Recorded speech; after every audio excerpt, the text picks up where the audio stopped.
إن في الجسد مضغة إذا صلحت صلح الجسد كله وإذا فسدت فسد الجسد كله ألا وهي القلب. الله نور السماوات والأرض مثل نوره كمشكاة فيها مصباح المصباح في الزجاجة الزجاجة كأنها كوكب دري يوقد من شجرة مباركة زيتونة لا شرقية ولا غربية يكاد زيتها يضيء ولو لم تمسسه نار نور على نور. أعوذ بالله من الشيطان الرجيم. بسم الله الرحمن الرحيم. الحمد لله والصلاة والسلام على محمد رسول الله وعلى آله الأطهار وصحبه الأبرار. رب اشرح لي صدري ويسر لي أمري واحلل عقدة من لساني يفقهوا قولي. يا الله يا رب العالمين إياك نعبد وإياك نستعين يا قوي يا قدير يا مقتدر يا حي يا قيوم آمين. الحمد لله هل سامبي تيلي انرجي لا dungo don burada fe ka damna burada 5h no 17h dungo do burada fe amen yon soro nin kenen ni kan ka kuma ala ko kan aywa amba ina ala fe dine kuma yoro kacha dine kono ka bon me dine nima yoro minye kisi yere mo be kisi min no fe kado aljanna kono dine yoro be abi yoro minna sursu be yoro minna kan kile ka tawma amba fe kuma kan yasod la o de to ko limaniya dine kuma be ni afara ɲɔgɔn kan kuma te min ka bon limaniya moyi kuranɛ yɔrɔ bɛ amanu wa amilu salihati amanu ka limaniya wa amilu salihati ka ɲuman kɛ amanu ye ɲuman ye ale ye dusukun baara de amilu salihati o ye farikolo ka baaraw de amanu o ye dusukun ta ye o de ka gɛlɛn farikolo kuma ye wa amilu salihati o ye farikolo ka baara ye i bɛna baara min kɛ ala ye i b'a kɛ masa min i ka daw la fɔlɔ o de ye limaniya ye i bɛ sali masa min ye i bɛ sun ka hiji ka jakabɔ masa min ye i bɛ yɛrɛ i ka duna i ka lahaliyaw dilan ka jɛnɛyaw dabila ka siyɛnliw dabila ala min ye ka kalontigɛw dabila ala min ye o min ka gɛlɛn nin bɛɛ ye o ala in yɛrɛ o ka lɔn fɔlɔ kɛ n'a lɔnna de innama yakhsha allaha min ibadihi ulama ni ala lɔnna dɔrɔn a bɛ to a ta la mɔgɔ tɛ fariya ka ala sɔsɔ mun de y'a to ala sɔsɔ cayalen bɛ a tɛ ban wajibi bɛ kɛla su ni tile dɔ bɛ kan ka fara kan parce que a kan ka daminɛ ala min yɛrɛ la ka ala yɛrɛ lɔn o ko ma daminɛ o de la an y'an paw de kunna ka taa kɛ fɛn wɛrɛw ye don o don kuma wɛrɛw de bɛ yen ayi ni diinɛ kuma bɛɛ dulonni bɛ ala min ye ala in yɛrɛ ka fɔ mɔgɔw ye ala yɛrɛ ye jɔn ye kuma in bɔlen nɔfɛ o de bɛ limaniya nɔfɛ an ko limaniya fɔ cogo dama b'a la n'i ko aqida a bɛɛ b'o kɔnɔ kuranɛ ye min fɔ ka caya o tɛ aqida ye o de ye limaniya ye amanu wa amilu salihati al iman al islam o de fɔra kuranɛ kɔnɔ ka caya donc limaniya o y'a fɔ cogo dɔ ye tawhidu o y'a fɔ cogo dɔ ye a fɔli da la ka tila ka limaniya la o fɔli a ninkun na o de ye la ilaha illallah ye nin bɛɛ lajɛlen bɛ kuma kelen min kɔnɔ o de tɔgɔ ko al aqidatu hiya al jami'a li kulli hadhihi التعريفات على كلمانيا دام او سيسان تكما بالليمانيا دكا ليمانيا يدسكون كودي example chaman dira ka foni dina in kono ni ba fe ka dabo kuma chaman na ka dine tono du nyoroye a jaman be yoro minna a sanu be yoro minna ala be ete fuyi ala kola ni ba fe ka koyi ala kola ka bini masa folo duna kono ibe sinola ka commencer ka ye mas ite sinola anyo be tamasire fo ka fenye ala kola ka soro sinote abe soro limaniya yoro de la anye example chaman di ke dema timinina example surmanye minye ni ba fe ka fenye ima sinogo folo ni ba fe ka fenye ima sa folo kene ka ika fenye ika sansi duru ni bulu ka bara jo o de tunye gundo yiminte fola ni de gundo ere haqiqa ye karamo be ni de lon ka tlaki dia kan ka balala ka karande un chaman sora ka te fo mo re o de kan ka di mo mafu sansi duru jodro ka fle bani ibe commencer ka yeli ka sisa anyo example fona di tuguni nko ye sinogo ye ni sinogo dron sansi duru te barake ibe commencer ka sigo ye jaka sigo o fana yeli de iba fo suro nyeni sangulo kono nyeni entara dula nyeni panda fo sanfe i yere ba fo nyaaye de a daganya fleli yoro be haramaden na min ta nyakse mais mun ne yeli ke i parti min dogle pour ko ka yeli i ka se ko utiliser ka yeli ke naye i parti min be sanfe sansi duru be sanfe fi ko de ka barajo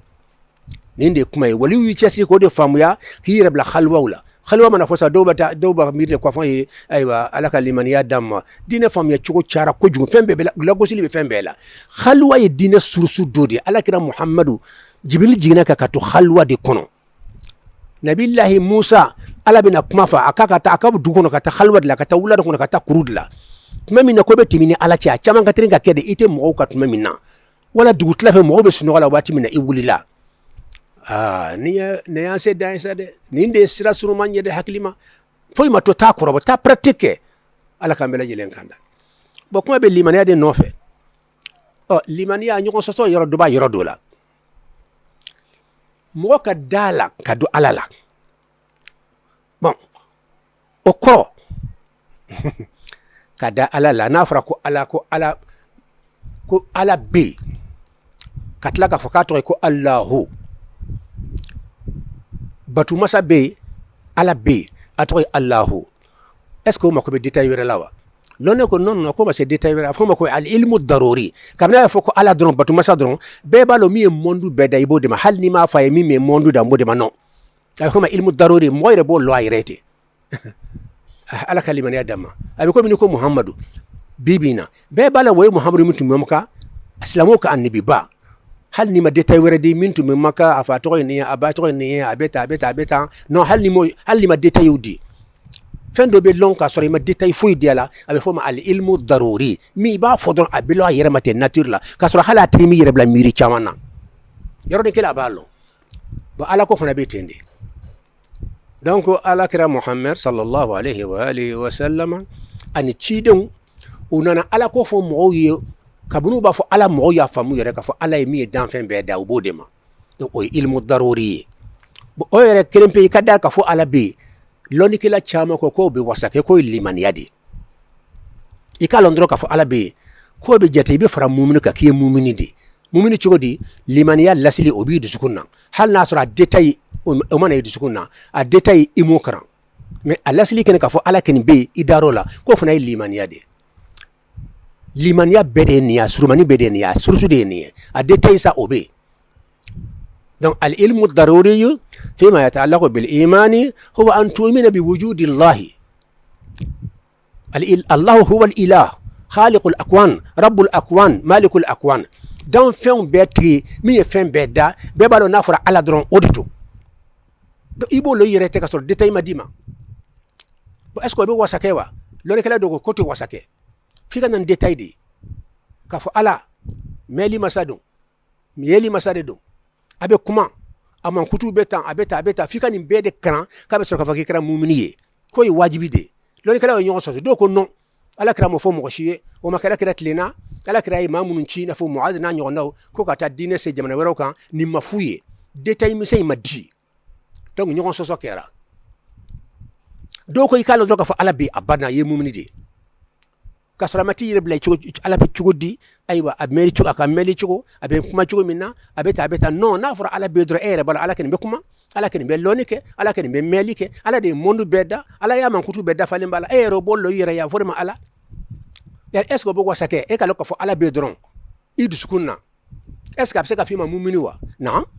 aya fima mumini ko limaniya lasli bi idu sukunna limaniya détail o de idu sukunna limaniya di détail imo de long mais limaniya yere ka fo ala ken be limaniya ka fo ala be dara la ka fo ala ken be e o limaniya de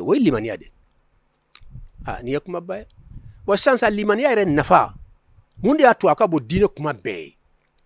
isaliwo isungo ijakawo ihijiwo ijiko dlango jenya dabla shunyali dabla nambara dabla kalontege dabla ninke dine kuma tobe ni afra nyonka limaniya kilen ka boa be pourquoi muna akunte dowere limaniya re kilen pedron no ni yosoro imani toshike limaniya kilen pe kadala la ilaha illa allah de limaniya kada la ilaha illa la o limaniya de kada ola dron on nafa ya jumanye ko ale bi kisi ka do jahannama kono kile hal ni ma ala batu toke hal ni ma jene yaw dabla ima shunyelu dabla ima nambara dabla abido aljanna kono limaniya bido aljanna kono o daliya yɔrɔ jumɛn ye daliya de b'an bɔ ɲɔgɔn na ni ala sɔnna an bɛna ala ka kumakanw lakali ka kira ka kumakan lakali bɛɛ b'a lɔn k'a fɔ limaniya ni diinɛ kuma bɛ an kan ka ɲɛsin yɔrɔ min na o de ye limaniya parce que ale kelen pe de tɔgɔ ye min b'i don alijanna mais n'i ka jurubu cayara i ka jɛnɛyaw cayara i ka kalontigɛw cayara i ka nanbaraw cayara fo ka taa se sali ma i tɛ sali i tɛ sun i tɛ jaka bɔ i tɛ hiji bɔ mais limaniya b'i la mais i ma ni ɲuman si kɛ i ta kɛ juguman dɔrɔn ye limaniya ka nafa bɛ kɛ jumɛn ye limaniya ka nafa bɛ kɛ min ye n'a ma ɲɛ ala bɛ n'i don tasuma kɔnɔ ka da i ka jugumanw kan i ye juguman hakɛ min kɛ a b'o de ɲangi la i kan i ye juguman hakɛ min kɛ n'o ɲangi lari kan ka ban limaniya b'i dusukun na ala b'i bɔ tasuma kɔnɔ ka t'i dɔn alijanna kɔnɔ si ka si t'o la sunnamɔgɔ bɛɛ b'o de kan maa si kana fɔ k'i bɛ se k'o la a sera sa an ka kuma kisɛw fɔ kɛnɛ kan et puis an ka débatw labɛn kuma caman bɛ fɔla tiɲɛw tɛ kuma o kuma n'a b'a fɛ ka yira ka fɛn wɛrɛ bɛ diinɛ kɔnɔ ko ka bɔ la ilaha illallah ye a bɛɛ kalo billahi a bɛɛ kalo ne ka kɛra i man ca kalon ka preuve di ala ko ta kira ko ta et puis an ye karamɔgɔ bɛɛ kan sere nka aw bɛ sango sango bɛ taa maka a ye karamɔgɔ ɲininka ne ko diinɛ kuma bɛ juma y'a fɔlɔ juma ka bɔ a bɛɛ ye a ye nin question poser karamɔgɔ bɛɛ kun an ka karamɔgɔbaw bɛ wajulu la su ni tile an ka lɔnniya b'i bɛɛ lajɛlen kan lɔnnikɛlabaw docteurbaw minnu tɛ docteur yɛrɛ ye mais lɔnnikɛlabaw don dɔw ka lɔnni ka bɔ docteur yɛrɛ ye an b'u caman lamɛn la alhamdulilahi rabbi a ye taa bɛɛ ɲininka a ko a fɔ dɔrɔn kana mɔgɔ tɔgɔ fɔ dɛ a fɔ dɔrɔn diinɛ yɛrɛ kuma bɛ juma y'a bɛɛ fɔlɔ ye wa juma ka bɔ a bɛɛ ye a y'a poser karamɔgɔ bɛɛ kun bɛɛ b'a f'i ye o de ye limaniya ye n'a fɔra limaniya o de ye ko ka da la ilaha illallah la muhammadu rasulullah a fɔ cogo ka ca aqida o y'a fɔ cogo dɔ ye limaniya o y'a fɔ cogo di tawhidu o y'a fɔ cogo di al imanu bi la ilaha illallah muhammad rasulullah o fana y'a fɔ cogo di nin bɛɛ de kɔrɔ ye ko tawhidu nin kɔrɔ de ko limaniya nin bɛɛ de aqida ye nin bɛɛ de la ilaha illallah ko ka da la ilaha illallah la nin kɔrɔ de bɛɛ o ye fan ka nin de lɔn fɔlɔ est ce que an bɛ nin lɔn fan ka nin de lɔn fɔlɔ an bɛ taa yɔrɔ jumɛn tuguni an bɛ taa ɲɛrɛ sɔrɔ yɔrɔ jumɛn diinɛ kɔnɔ k'an pan nin kunna fɛn min kelen pe gansan b'a ka baara kɛ hali n'i ye ala sɔsɔ fasɔn bɛɛ kɛ mais n'ale kelen pe dɔrɔn limaniya b'i dusukun i dalen bɛ k'a fɔ ala bɛ yen o nafa bɛ yen foyi t'a tiɲɛ a ka nafa ye jumɛn ye an y'o de fɔ sisan n'a ma ya k'i ka juguman cayara ka dama tɛmɛ fɛn fila don ala k'a fɔ bɔn n yafari ma limaniya b'i dusukun na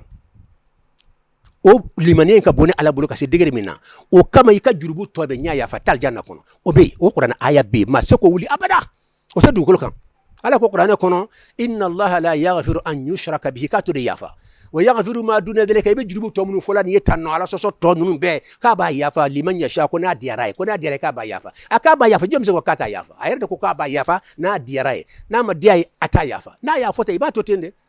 ne ko k'a t'a yafa ala ka limaniya d'a ma voilà nin de ye kuma ye o bɛna fɔ de kuranɛ aya caman bɛ yen nɔ n'i ye nin kɛ i bɛ don jahannama n'i ye jɛnɛya kɛ i bɛ don jahannama n'i ye kalon tigɛ i bɛ don jahannama n'i ye nin kɛ i bɛ don jahannama olu bɛɛ tiɲɛw de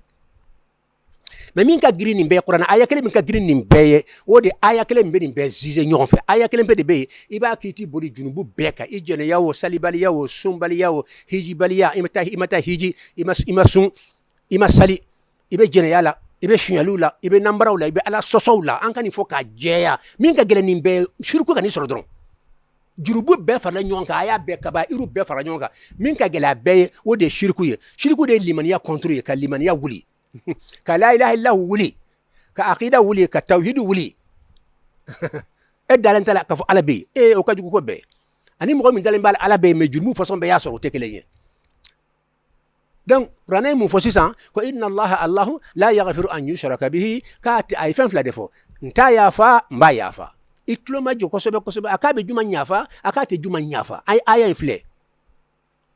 ala ko inna allaha allahu la yaghfiru k'a t'a yafa o jumɛn ye an yushraka bihi filankafoya kelen pe ka kala o de fɔ yan jurumu tɔ ninnu a m'o fɔ dɛ o bɛ jurumu tɔ bɛ fɔ la dunan fan bɛɛ k'a fɔ k'a gɛlɛya i n'a fɔ de ka jugu jurumu bɛɛ tiɲɛ t'a la dɛ ala m'o si fɔ yan i bɛ jurumu fɛn fɛn fɔ yan salibaliya sunbaliya jakabɔbaliya hijibaliya jɛnɛya suɲɛli mɔgɔ faga dɔlɔmi jurumu tɔ bɛɛ a si ma fɔ yan ala ko dɔrɔn jurumu kelen pe n to de yafa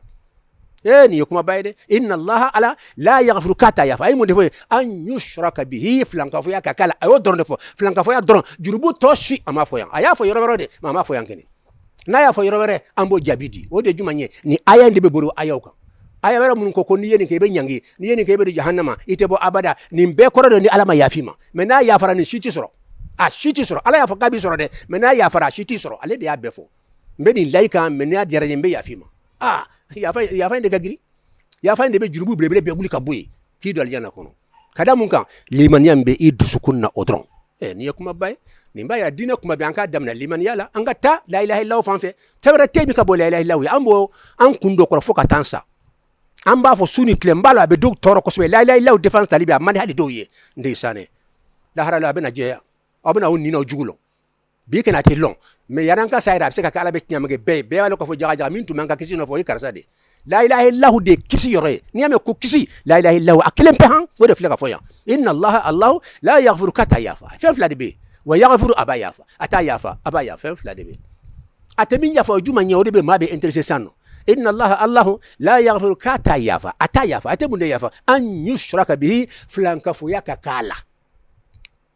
flanka fo ya juma nye ka ala ya di femvere maminti ala ye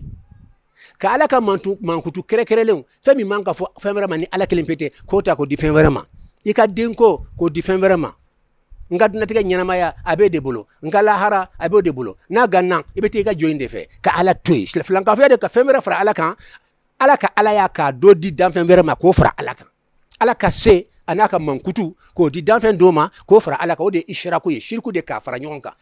ala bese meni fana bese ina fanga jamano ka Afrique bibina an chaman dale mala bese fembela manya blanku na fana ko accident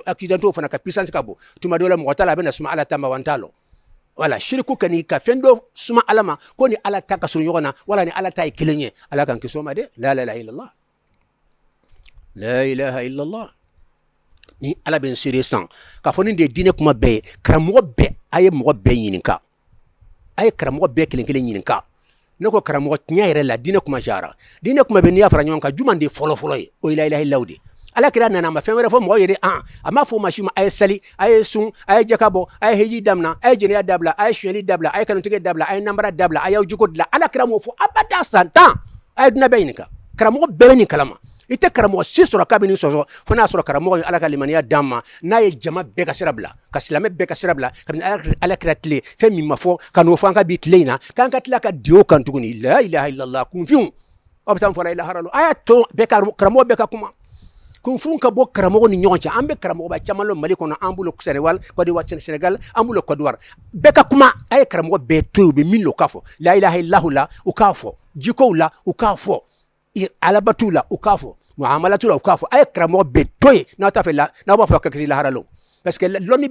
loni kuma be di kramo de ma kun fin tala wa ala ko qur'an konon wala taqfu ma laysa laka bihi ilm famin loni tila kana tugola e rabalo ni kan eske karane mbewa ibe nahwu lonwa ibe qur'an lonwa ibe hadisa lonwa ibe nasikhu lonwa ibe mansukhu lonwa ibe hududu lonwa ibe usul fiqh lonwa ibe Qur'an tafsir lonwa era ba fonteni shilon otma yisembo dine kuma la sata ika forola tasugulla ikatika segesen ika fereke idabo kramo ni nyon zijeli la ni be kekisi no fay si dala parce que makran kana kran zije kana fo karsa ta de tiyaye anga kramo ta wode tiyaye o bala anga kramo am ko be ala ka kramo de la mo ka kramo de sa anga kramo kuma yere tala few wo ko jugu bade dine kono ala ka kramo jonye minyato ala tala mime kaka mo wole ka ta'alama minte mo wole kana yirema ala nyaban belade ud'u ila sabili rabbika bil hikmati wal maw'izati al hasana wajadilhum billati hiya ahsan in rabbaka huwa a'lamu biman dalla an sabilihi wa huwa a'lamu bil muhtadin ninde tawhidu yi ninde limaniyaye yorojma yudusukun kodo fare ko ka bara nun non amina nyode fo am nyode fo ngamina wala wala do diala fo nyonya bade bala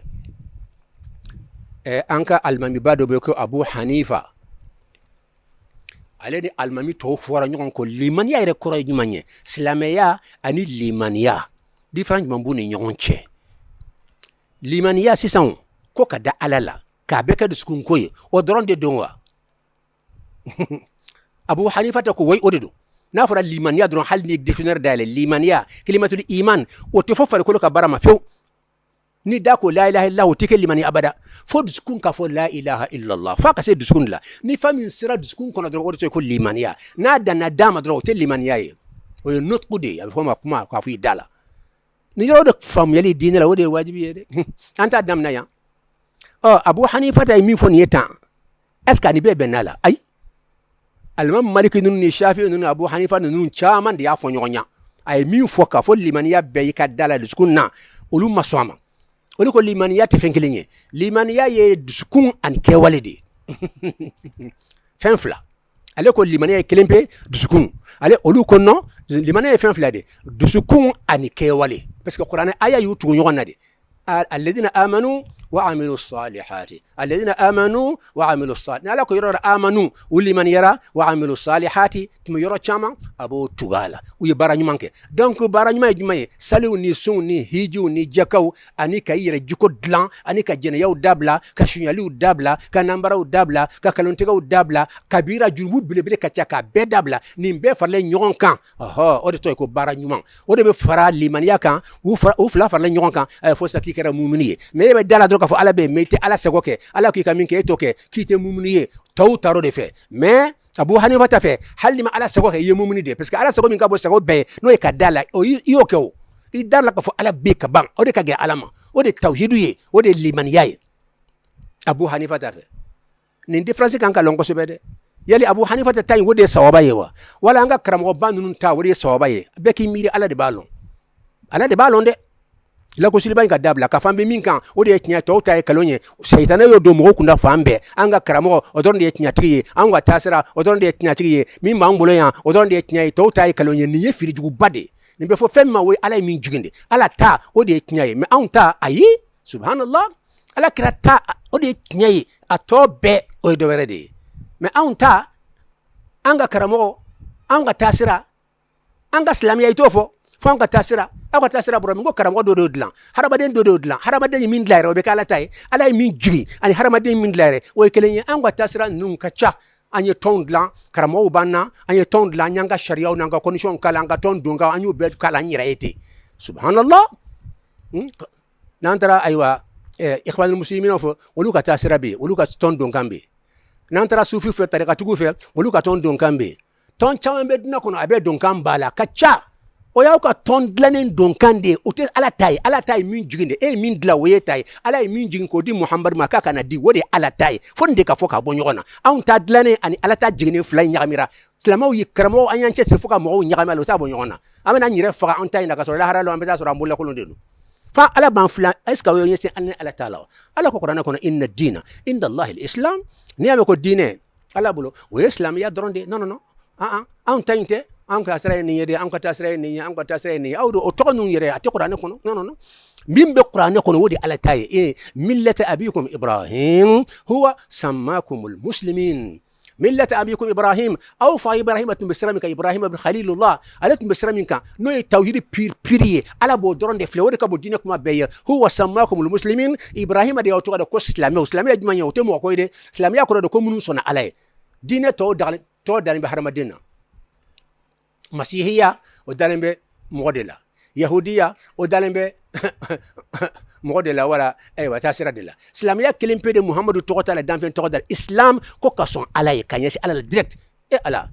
an tɛ ala ka limaniya d'an ma bɛɛ bɛ kan ka taasira an ka karamɔgɔw an ka ko ye alahu de ye an mago bɛ karamɔgɔ de la min bɛ mɔgɔ wele ka taa alahu ma an b'a fɔ taasiraw ye kalon ye la n'a taasira o taasira n'i labɛn pour ka baara kɛ silamɛya ye o taasira ka ɲi mais taasira mana dilan aw yɛrɛ kama aw ka baara kɛ silamɛya aw ɲinɛn'o kɔ o taasira ye haramu de ye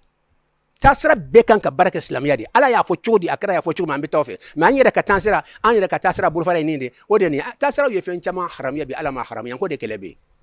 an ka taasira ye nin haramuya karamɔgɔ tɔ bɛ se ka sɔn o ma cogo di fo i b'a fɔ n ye ala de y'a haramuya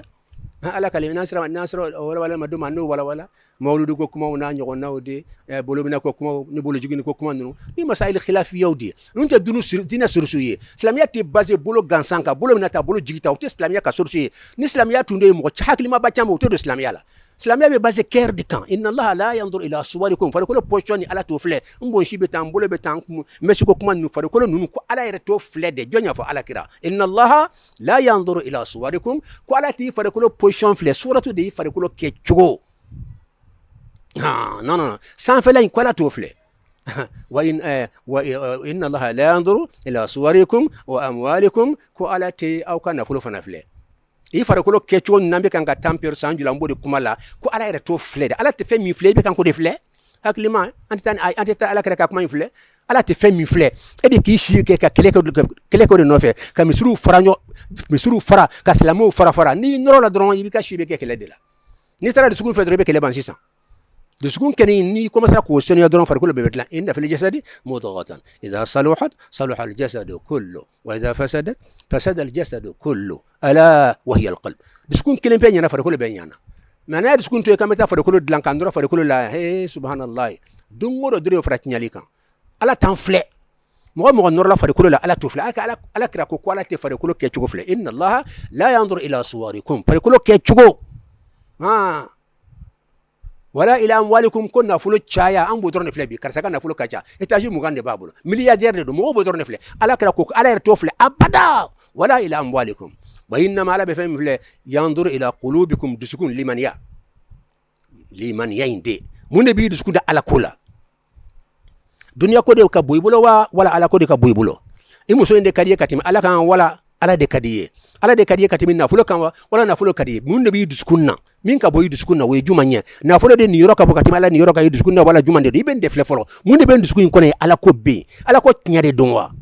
est ce que na fulo maniye katimi ala kan est ce que en furumso mandini o maniye katimi ala kan ha est ce que nga place ba soro o maniye katimi ala kan est ce que ni karsanga kramo bani o maniye katimi ala kan est ce que ngala kira ko mambo ala ko yere ni mbede bende ayi o atenya ala kira kanu mana bunya chuko dusukuna ni ala tama bunya katima kay makisi la ala de bi kanu parce que kanu ya batu dodi al ibadatu mutadamina li thalathati umur ghayatu at-tadalluli ma ghayati al-mahabbati ma takhsis Allah jalla jalaluhu bi ghayati at-ta'zim wal ijlal jalla jalaluhu ninde ibadai neme ala batu akoro de niye ire doya dambe kati temri fu alay ko ke alay bunya be ko di alama Allahu akbar ede ka bon ka qur'ane karan ka bunya be dama ka tlaka kanu ni ben ke tan ka sura ala kanu bi diskunna fuka sa danna wodi so ko batu ni yeni be ke kanu te ay ni fever kanu be min ka bo ala tay hal samanya wa tuhibbuna al mala hubban jamman ala kan bela jelen kanda bon hakili la nende ka ganga fo liman yala o yoroni min ben sa no ka kan ka fo ka geleya o de ye est ce que Abu Hanifa ta katasirani ani an kalloni kila ba to ya ka fo nyonya o kuma ni fanga be juma na ambe chaman ken be min lonkeni ni ken yi dana liman ya droma ima son ka bara nyumonke ima son ka nyesi salu ni sunni jakabo ni hijuna ni jeneya emo dabla ebe kalon tigala ibe nambara la ima shi dabla edun dalimbe alala limana be dusukun na otuma e ka liman ya abe fode ko liman ya nagasile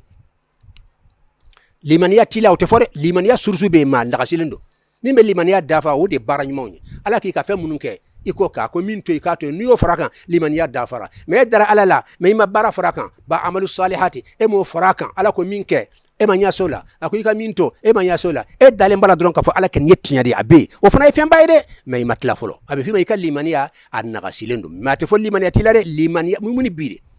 ye mumuni de me limaniya an nagasilindo ye jene ya munun ke ye salibali ya munun ke ye sumbali ya munun ke o ye jurubu belebelew de ye ini jahannama donni kakan ma fu ibe donde nki na kakan kuma ka gele jahannama donte batara ko de ka fu idala tonne fi ka qur'an aya de kan ani qur'an aya kan san inna allaha la yaghfiru an yushraka bihi wa yaghfiru ma duna dhalika liman yasha jurubu tonno ko na dira ba ya fa tawhidu kama donc fanku bo yona mimin ka gele obe diskunna do de kada alala me ye junubu toke o na manya ko alama sonka ya fima flado ni ala ya farim itudu o seka kede ala ko na dira ke bayafa mo seko balide an ko fana fo e junubu belebele chamanke mo o bela limaniyan ba diskunna tauhidin ba diskunna la ilaha illa allah min ba diskunna na dalembola o kama ala na dira ala ba fo nya farima ha ta aljanna kono kada min bi diskunna ni ala kulan o kama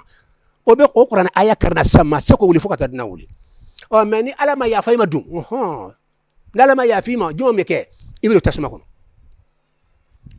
mani tora ni jona tasma kono limaniya kan nafa ke juma isano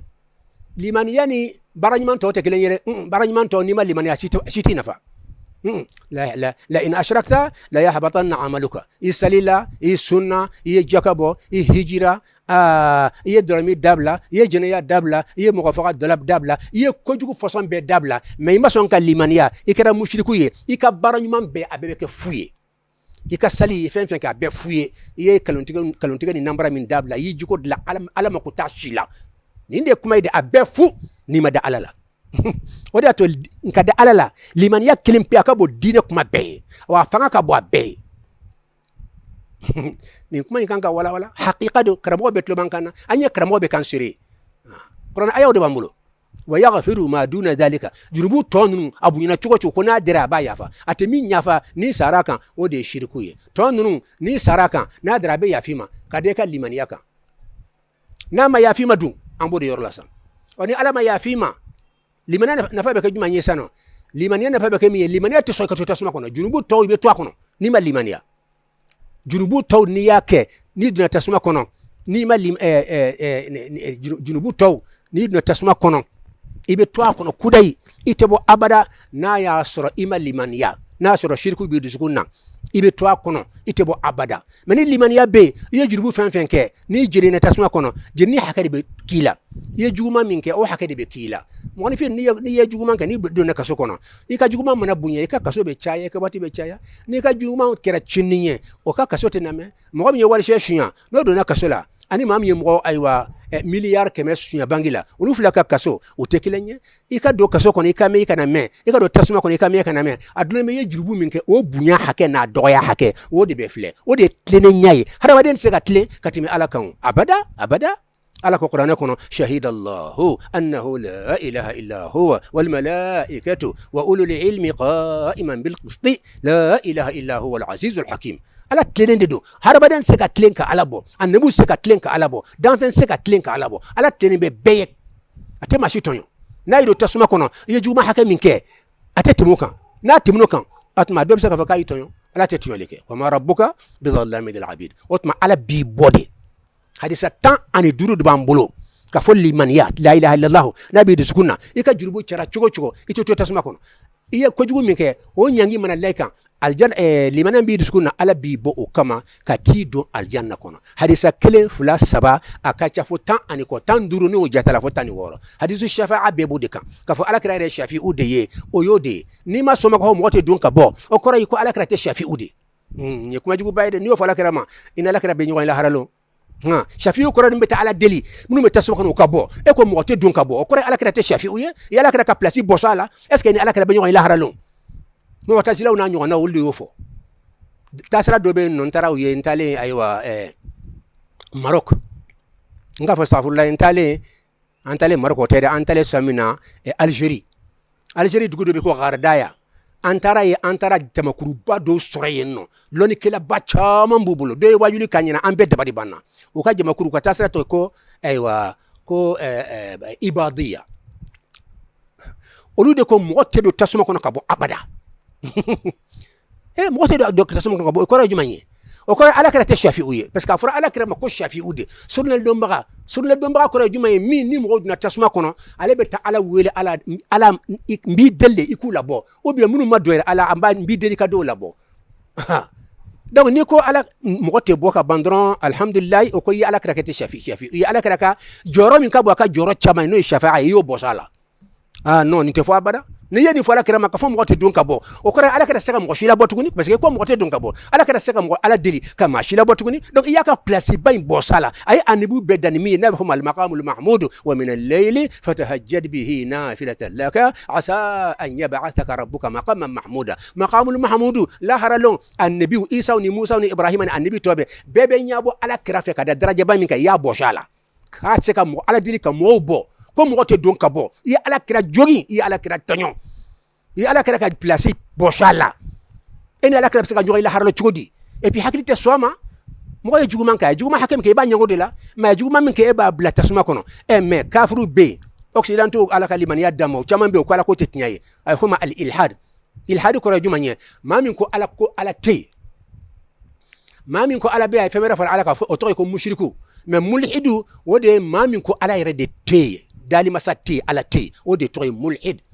ma mushriku o ma min dali mala ala be mais ay femre far ala kan ay ala ya di femre ma min te ala kelen donc ala cha yarabulo akra fly wala saba o de mushriku ye ani mulhidu utekelenye mulhidu min ko ala yɛrɛ de te ala ko te tiɲɛ ala te o ye mulhidu ye occidentaux caman b'o de kan ni ko occidentaux b'u ka gouvernement de ma ala dun b'o kalama o yɛrɛ b'o kalama o bɛ kan ka silamɛya kɛlɛ fo ala dimina ka corona n'a ɲɔgɔnnaw bilabila san dama in na ka na ni bana wɛrɛw ye min bɛ nin kɔfɛ an t'a lɔn bɛɛ ka tubi an ka segin an kɔfɛ ala ka hinɛ na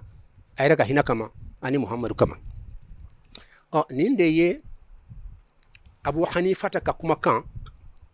ko limaniya dusukunko de donc an bɛ komi waati surunyana an bɛna bita limaniya kuma surunya tan mais an b'a fɛ ka tɛmɛ limaniya fɛ mun na parce que diinɛ kuma bɛɛ an ko n'a fara ɲɔgɔn kan a ka bɔ a bɛɛ a ye karamɔgɔ bɛɛ de kɛ ɲininka a bɛɛ de y'an seere mɔgɔ mɔgɔ dalen bɛ yɛrɛ la a fɔ a ye karamɔgɔ ɲininka n'i y'a ye mɔgɔ mɔgɔ t'a fɔ a ye karamɔgɔ ɲininka a b'a la a bɛ min fɔ la karamɔgɔ tɔw t'a kan de makakaw t'a kan badina t'a kan non ne ye karamɔgɔ bɛ kɛ seere a ye taa karamɔgɔbaw bɛɛ kelen kelen ɲininka fɛn fɔlɔ min ka bɔ diinɛ kuma bɛ jumɛn de don an bɛ bi taa surunya ta allahumma salli ala muhammadin wa sallim إن في الجسد مضغة إذا صلحت صلح الجسد كله وإذا فسدت فسد الجسد كله ألا وهي القلب الله نور السماوات والأرض مثل نوره كمشكاة فيها مصباح المصباح في الزجاجة كأنها كوكب دردي يوقد من شجرة مباركة زيتونة لا شرقية ولا غربية يكاد زيتها يضيء ولو لم تمسسه نار نور على نور